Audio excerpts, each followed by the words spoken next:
Assalamualaikum dan salam sejahtera. Anda bersama saya Aila Ali dan ini adalah berita komunikasi Barisan Nasional. Pemuda UMNO gesa SPRM diletakkan di bawah Parlimen.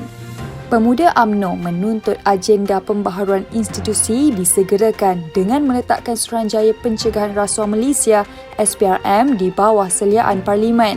Ketuanya, Datuk Dr. Ashawaji Dusuki berkata, pembaharuan itu dapat memberikan kuasa pelantikan Ketua Pesuruhjaya sebagai hak prerogatif Parlimen selepas proses tapisan terperinci due diligence dijalankan dan dicadangkan oleh Jawatan Kuasa Khas Parlimen mengenai calon berkelayakan. Menurutnya, ia juga bagi mengelakkan wujud campur tangan pihak eksekutif sebagaimana amalan hari ini lantaran Seksyen 5 Akta SPRM 2009 yang menyatakan Ketua Pesuruhjaya dilantik oleh Yang di-Pertuan Agong atas nasihat Perdana Menteri.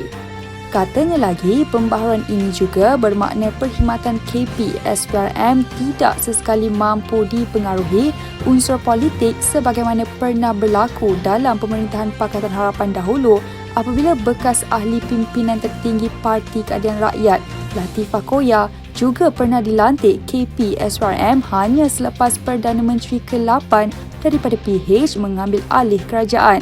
Justru katanya hanya dengan menyegerakan agenda pembaharuan institusi, meletakkan SPRM di bawah Parlimen akan mengelakkan sebarang persoalan negatif berkaitan integriti dan ketulusan melibatkan badan terpenting untuk menangani jenayah rasuah. Pengecualian 3 bulan sewa rumah perumahan awam kos rendah. Kerajaan Pahang bersetuju mengecualikan bayaran sewa rumah perumahan awam kos rendah PAKR selama 3 bulan bermula Januari ini, kata Menteri Besar Datuk Seri Wan Rosdi Wan Ismail. Wan Rosdi menerusi kenyataan berkata, keputusan yang dibuat pada mesyuarat Majlis Mesyuarat Kerajaan Negeri turut melibatkan penghuni PAKR yang mempunyai tunggakan sewa.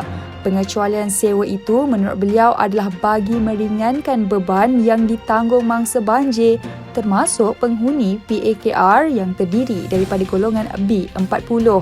Seramai 2,072 isi rumah akan menerima manfaat pengecualian itu membabitkan kos sebanyak RM300,800 sebulan.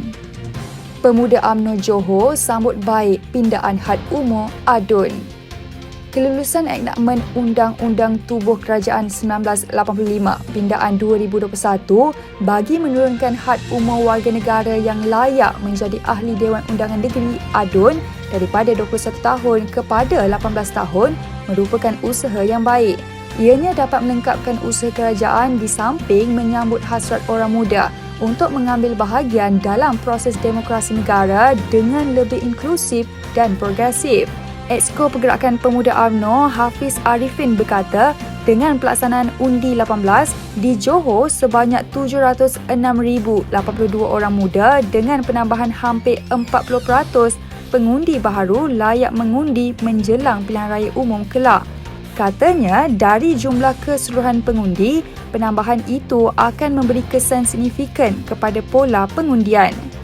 Beliau yang juga merupakan Ketua Pergerakan Pemuda UMNO Sembrong memberitahu ia merupakan isyarat kepada parti-parti politik untuk menyesuaikan syarat keahlian dan operasi parti bagi membuka pintu dan ruang kepada generasi baru bersama mencorak lanskap politik semasa tanah air. KKR Sabah cadang laksana caj pembentungan. Kementerian Kerja Raya Sabah bercadang melaksanakan caj perkhidmatan penyelenggaraan pembentungan di negeri itu bagi memastikan sistem pembentungan berada di tahap terbaik. Menteri berkenaan Datuk Seri Bu Mokhtar Radin yang juga Timbalan Ketua Menteri Sabah berkata, undang-undang bagi tujuan itu akan digubal untuk menyatukan bil pembentungan dengan bil air. Beliau berkata caj itu nanti tidak akan terlalu mahal sehingga membebankan rakyat. Namun, mereka perlu bertanggungjawab dalam memastikan kesihatan bersama terpelihara.